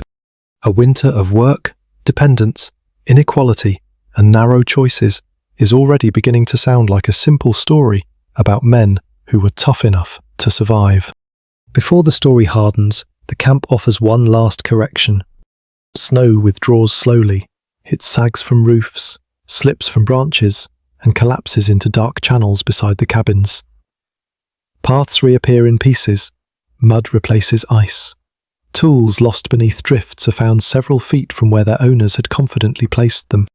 The world is opening, but everything the weather concealed now lies exposed. A wall has shifted from its foundation. A roof beam has cracked. Food stores are lower than expected. One mule has lost weight. Several blankets smell permanently of smoke. Men who looked strong before winter now move carefully, protecting knees, hands, and feet that never fully recovered. The diggings are visible again, so are the costs of reaching them. Some miners hurry back as soon as the ground allows. The first flash in a pan restores the old excitement with surprising speed. Men speak of gravel, water, claims, and luck instead of flour, roofs, and drainage. The settlement wants to return to its original purpose. It cannot completely forget what happened. One partnership spends the morning repairing its woodshed before touching a mining tool. A merchant and two helpers lift every flour sack onto a new plank platform. Someone resets a length of stovepipe that shifted in the wind. A blanket is spread across a rail in the sunlight. The teamster runs a hand down the mule's back, checks the tender places, and measures feed into a box. Winter knowledge has entered the objects. This is the title's deepest answer. Gold Rush miners lasted through snowstorms when their camps possessed enough small, practical arrangements to absorb interruption. Infrastructure sounds like a word for railroads, bridges, and stone buildings. In a rough settlement, it could be a roof that held, a path that remained visible, a dry flour sack, a sound axe handle, a working stovepipe, a covered stack of wood, or a partnership willing to divide the night watch. None of these things glittered. Together, they determined whether anyone remained in the mountains to find what did. The repaired axe handle proves the point. The injured miner shaved it smooth, fitted the iron head, and drove a wedge into the top. The tool now rests beside the door, ready for another trip to the woodpile. A replacement handle in a store would have cost money. A new axe might have required a supply train. Skill and scrapwood have restored a necessary tool before either could arrive. Near the storeroom, the raised flour sacks make the same argument. They are no richer than before.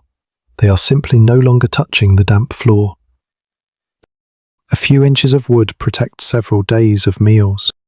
At the stable, feed given to the mule looks like consumption. It is also transport being preserved for next week. On the roof, a man replaces one weak board before the next storm can find it. Beside the cabin, water runs through the channel dug during the worst night. A drainage trench is not the kind of object anyone places under glass, which may explain why it did so much work without becoming famous. Preparation is effort moved forward through time.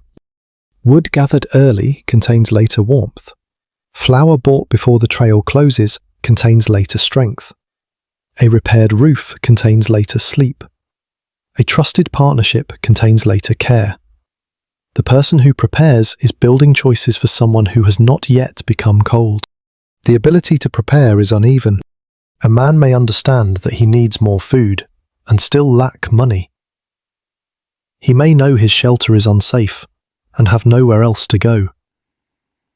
He may wish to leave before the snow deepens, but fear losing wages, a claim, or his place in the settlement.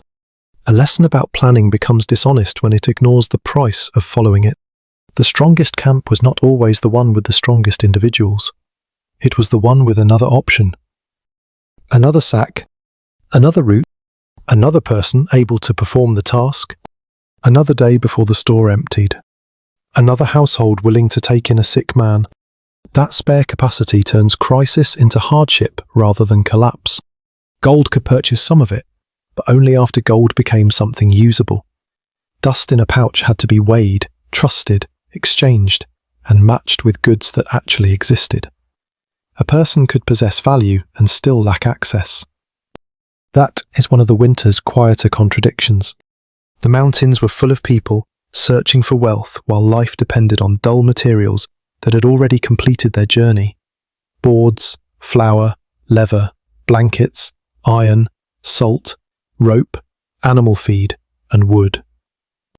The glittering thing beneath the ground was potential. The dull things inside the cabin were life.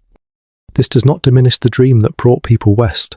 It explains why so many changed occupations, moved settlements, borrowed money, joined partnerships, or left mining. The economic dream was surrounded by practical arrangements.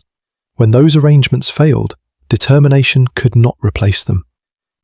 Some men will not return to their claims after the thaw.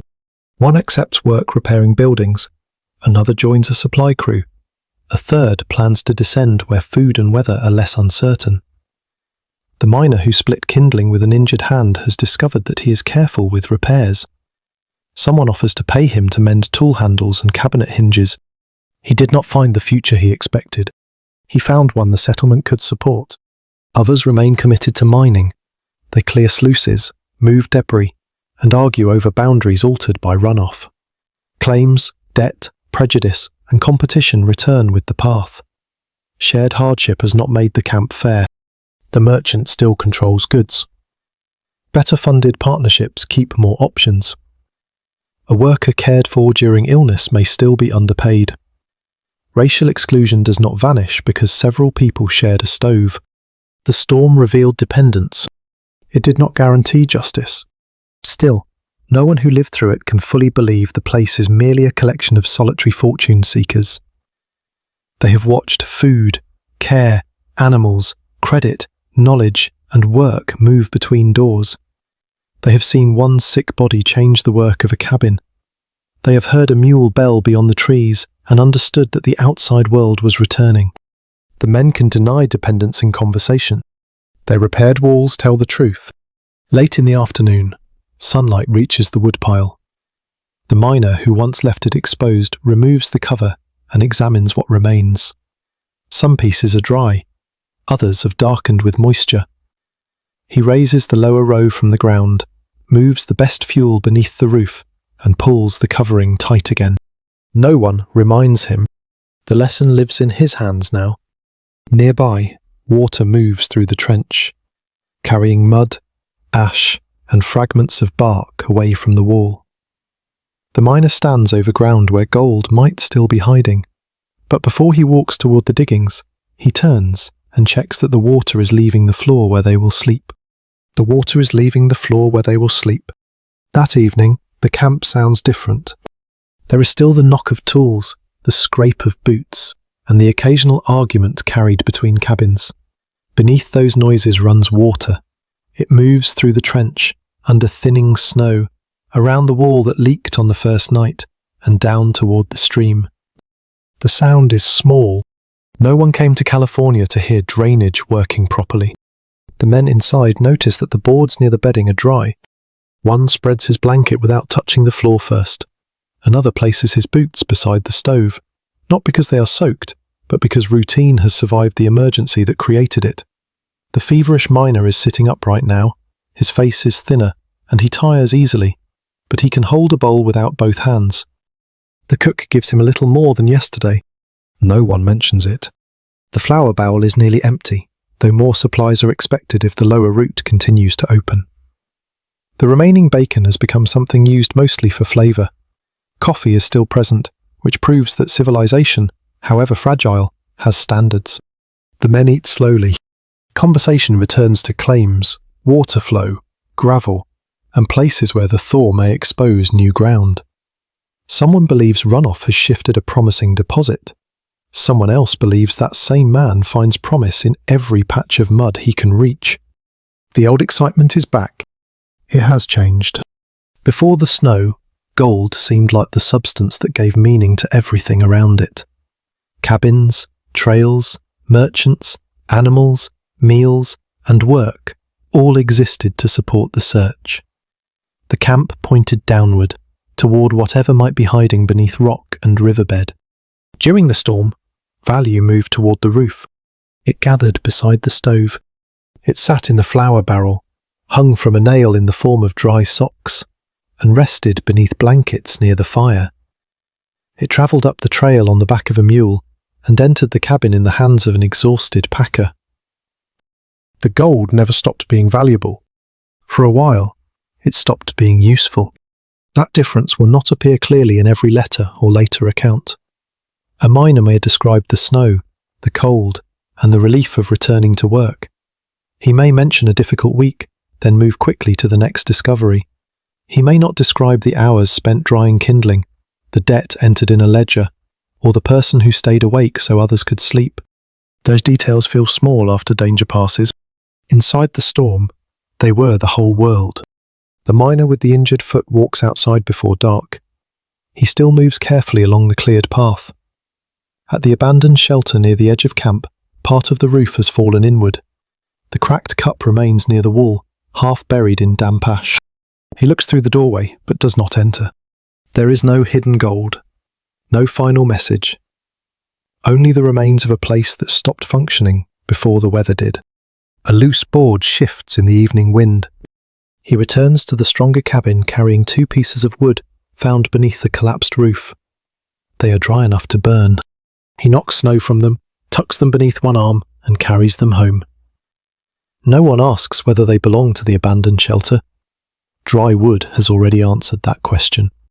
Near the store, the merchant opens his ledger. The storm remains there as names, quantities, and debts. Flour, blankets, lamp oil, feed, meals advanced, credit extended. The columns do not show who shivered. They show that surviving the storm will continue costing money after the snow is gone. One miner will spend weeks working against what he borrowed. Another may sell equipment. A partnership may divide under the strain. Someone who planned to return home with wealth may remain through summer because leaving in debt feels like failure. The weather ends before its consequences do. The body behaves the same way. Hands heal slowly. Coughs remain. Sleep does not immediately deepen because the roof has stopped leaking. A person who spent nights listening for the fire to fail may wake when the room becomes too quiet. Hardship can continue as habit. One miner rises from his bunk, checks the coals, and reaches for another piece of wood before realizing the fire is already sufficient. He stands there holding it for a moment. Then he puts it back. That may be the most luxurious act of the evening. Not burning what is not needed. Outside, the sky clears completely. Stars sharpen the dark outlines of the trees. Snow reflects their light and hides mud, broken boards, animal tracks, and the trench beside the cabin. From a distance, the settlement looks peaceful again. Small squares of amber light show through the doors and windows. Smoke rises almost straight upward. Somewhere, a mule bell moves once as an animal shifts in the stable. The sound no longer brings urgent hope. It belongs to ordinary life. Inside, the men prepare for sleep. One checks the door. One moves the kettle away from the heat. The cook covers the remaining food. A blanket is shaken once before being spread over the bunk. The miner who first left the fuel exposed goes outside and pulls the covering tightly across the stack. He places a stone on one corner so the wind cannot lift it. The task takes less than a minute. During the storm, failing to do it cost hours of work. Now it is simply part of the evening. This is how survival knowledge settles into a place. It stops sounding like advice and becomes movement. A hand reaches for a shovel before snow grows heavy. A sack is lifted from the floor without discussion. A roof is checked when the wind changes. Fuel is protected before anyone feels cold. The camp has not defeated winter. It has learned which small failures winter is waiting to use. The men lie down. Conversation fades. Someone coughs once. Another person shifts beneath a blanket.